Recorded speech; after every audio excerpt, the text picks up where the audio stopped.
Welcome back everyone to Pontus Fathom Hobbies. This is our playthrough of Conan by Monolith. We are playing the Hunting the Tigress. This is turn one. We've just wrapped up the setup of the game. A couple of final pointers here to finish in the setup. After each setup, hero moves 3 gems from reserve to the fatigue zone. So we've got to move all the heroes 3 gems to fatigue per the setup rules. So everyone's starting out with some fatigue. That's one setup rule, and they move 4 in for the fatigue. And then we'll do some final setup of the pieces. Again, I've got most of the board set up. We are going to be playing the solo rules. So we've got our solo rule custom deck. If you'd like to see more about this deck, I've got a video of walking through the rules of this, but we're going to play through the rules, so this will be a bit of first experience. So if you get some things wrong, happy to get comments from everyone. The solo rules basically follow these 2 sheets. This is the solo rule summary action sheet, and this is the solo rule guide, so we'll keep this handy. I just wanted to check from the setup for Hunting the Tigress. Skulthus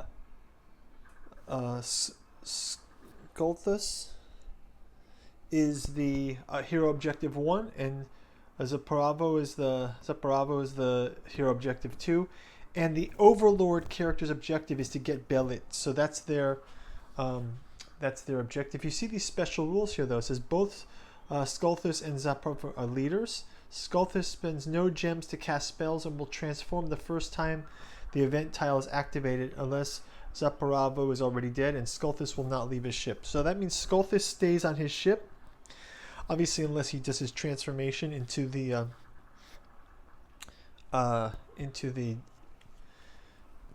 demon, which I've done a quick paint job here. If you want to see my 20-minute paint job, just painting him up just to get him board ready. I think last time when we did the setup, he was Zenithal primed. I went ahead and gave him a quick base coat just to kind of get him table ready. So you can go check that out. So we'll leave these off also on the side. I just wanted to quickly read a little passage from, this is the Queen of the Black Coast from Robert E. Howard's Conan. It just says, it was just at sunrise when the lookout shouted a warning. Around the point of the island, off the starboard bow, glided a long, lethal shape, a slender serpentine galley with a raised deck that ran from stem to stern. 40 oars on each side drove her swiftly through the water, and low rails swarmed with naked, chained and clashed spears on oval shields. From the masthead floated a long crimson pennon. "Billet!" yelled Tito, paling. "Yar, put her about into that creek mouth. If we can beach her now before they run us down, we have a chance to escape with our lives." So veering sharply, the Argus ran for the line of surf that boomed down along the palm-fringed shore, Tito standing back and forth, exhorting the panting rowers greater efforts. The master's black beard bristled and his eyes glared. "Give me a bow," requested Conan. "It's not my idea of a manly weapon, but I learned archery among the Harkirians, and it will go hard if I can't feather a man or so on yonder deck." Standing on the poop, he watched the serpent-like ship skimming lightly over the waters, and landsman though he was, it was evident to him that the Argus would never win the race. Already arrows arching from the pirate's deck were falling with a hiss into the sea, not 20 places astern. "We'd best stand to it," growled the Cimmerian, "else we'll all die with shafts in our backs, and not a blow dealt." "Bend to it, dogs!" roared Tito with a passionate gesture from his brawny fist. So a little reading from Robert E. Howard. On my Pontus Fathom Press channel, I'm going to be doing some Conan and pulp hero fiction readings. Go check that channel out in the link. Also have just bringing up the Killingworth Bogman saga, Killingworth Bogman, Carolina Tobacco Geist, Monster from the New England Swamps, and then scarecrow-like figure from the Carolina tobacco fields. How are they linked? Is it a Aztec tobacco curse? If you're interested in monsters and horror, you can check this out, kind of in the fantastic and weird tales of Conan. Check out the links below and support us on Patreon. Okay, so let's just double check the setup here for pieces. It looks like a few things got shuffled around from the setup turn. We've got the archers that have to be back here. So we've got 2 archers here, 2 archers here. There's a chest here and a chest here. On this deck we have a chest, and one more chest right here. And then we've got a small deck where we can pick from those chest pieces. We've got 3 pirates in this space that they can jump across. We've got 8 pirates across there, and Belit's guards are protecting her. And I just want to check, Skulthus has an Energy Drain and Seth's Halo. Energy Drain and Seth's Halo are his spells that he starts off with. So maybe I'll go back and make sure we have those cards in play as well. Okay, so as we start the game, let's... these also go like this. These are where the reserves will come through. So first round, we'll have the movement, and we'll also pick the random card for the Overlord player. So I'll pick a card off the top of the deck, and basically the number 1 is the pirates. So pirates will be activated, and these will be the blue pirates. This is this group of pirates. So those group of pirates will use melee attacks if possible, and they will also attempt to advance Overlord objectives. So the Overlord objectives is to get Belit, so I will interpret that as these guys will move to get to this deck. So that's how they're going to do with their first play. I will move 1 token across for them, and let us take a quick roll for their jumping across. So they have jumping, and I think in the Overlord guide we have a guide to the jumping, and that is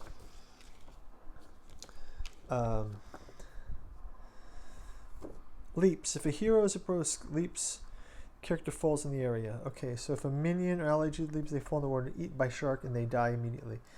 So from this spot they need to roll a 2. So let's do some rolls here. These 3. Okay, so rolls across and jumps.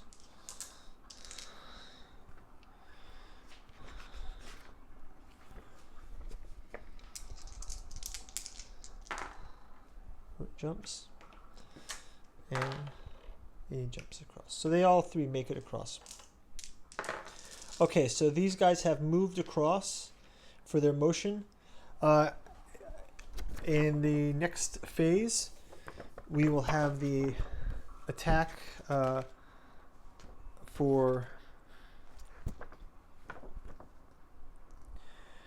the heroes can move also. So the heroes, their heroes' strategy, they're going to plan their strategy like this. I think Shivitas is going to run to this chest, and Conan will just engage these guys right here. So he'll kind of jump in and take care of this group. And I think that Hydrathis will cast a... I think Hydrathis will... So let's have Conan move 1. And Hydrathis will also have a move. And Shivitas also can move.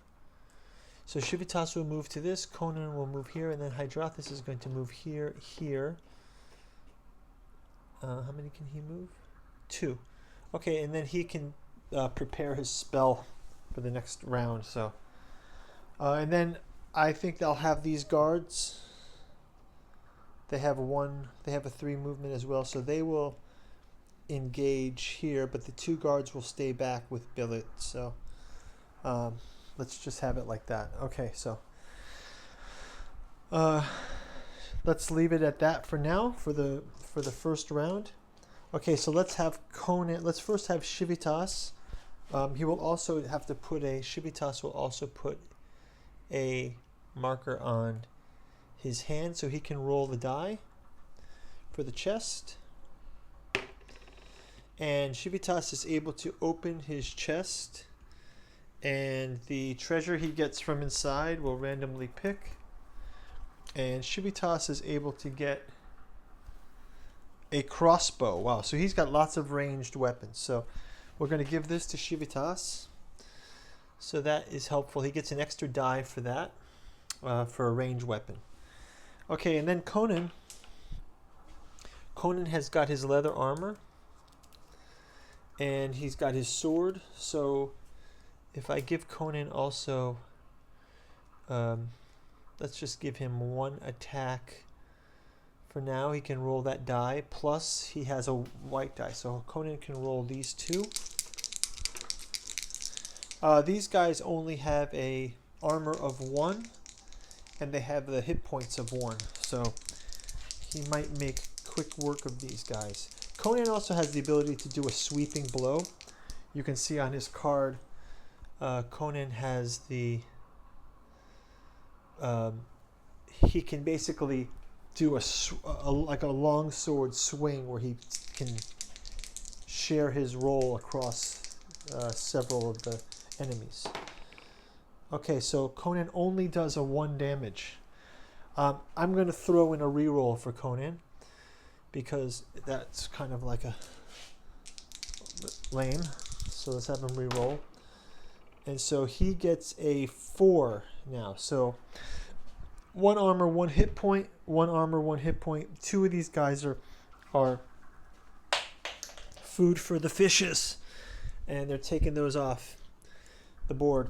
And the Overlord player also can attack Conan. The pirate has a orange die to roll, so he can roll the orange die. I will have to put a movement, I suppose, on this also, because they jumped across. So that's 1 movement die that gets spent. And let's have him do his 1 attack. He does 1. Conan's armor is die is 1 yellow die, so Conan also has a yellow die for armor. So he has a yellow die for armor, and he actually takes 1 damage, so I can move one of these off to the damage space. So now Conan has been hit for 1, and that's the end of the initial attack. There's a second row for the Overlord player, which is to spend the bowman. So these guys get moved. Now they are at 1, so I move this 1 across. And the bowmen actually get to fire as well. So they will target, the bowmen will target line of sight target. So if we look at these guys, they can target the guards, and they can target Billet's guards. So let's just roll for the bowman. 1, 2, 3, 4 dice. So these 2 roll 4, and then these 2 will roll 4. So we get 1 hit, and the Billet's guards have armor of 1 and hit point of 1. So these 2 guys, 1 arrow gets, their arrows that they fire are deflected. 1 arrow lands in his shield, let's see, just like he's got his shield up. You can see these guys are quite cool. So just give a quick view of this. Archer fighting Billet's guard. The the two archers fire, his armor blocks it, so we can kind of picture that he's got that attack in his shield. So this guy gets hits in the shield. So that's safe. And then let's roll again for these two archers, again going after those same guards. Again, one armor. So their shields are riddled with arrows right now. So these guards got to fire, and they got to attack Conan. And that's that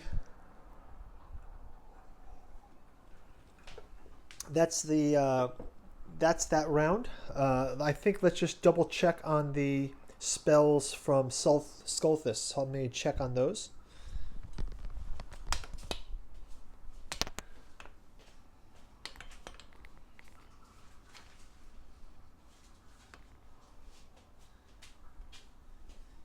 Yeah, so the spells of Skulthus, I believe that I have to get his spells assigned, and then we also have to think of Hydrathus prepping for his spells. So if we check the rule book, again, it says that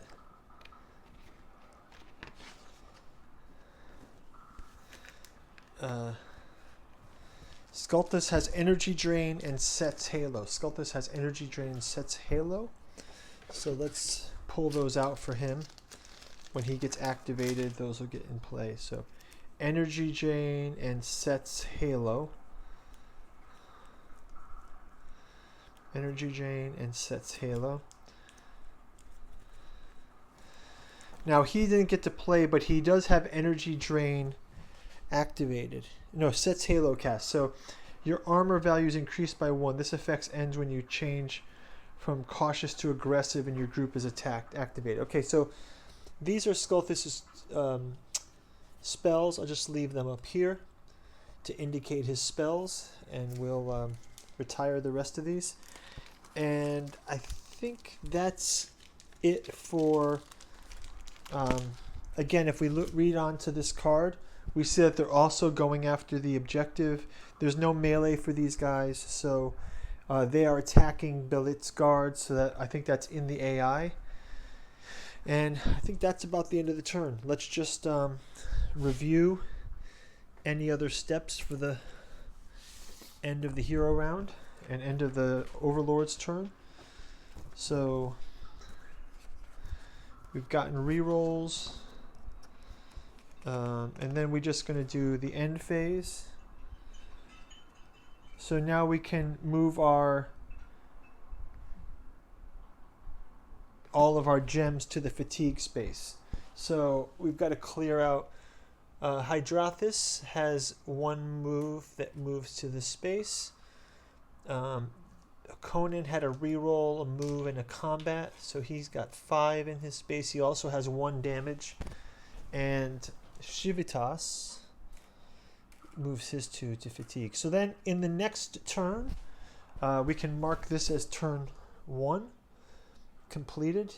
And in the next turn, last thing is Shivitas got that crossbow. So that's the summary there. Okay, great guys. This was turn 1. Click on the link ahead for turn 2, and we'll see you back as we're playing Hunting the Tigress. Please leave a comment if you have a suggestion, or if you have if something's not quite right, and we can check that out. And see you on turn 2. Thanks a lot for watching. Like and subscribe. Talk to you soon. Bye bye.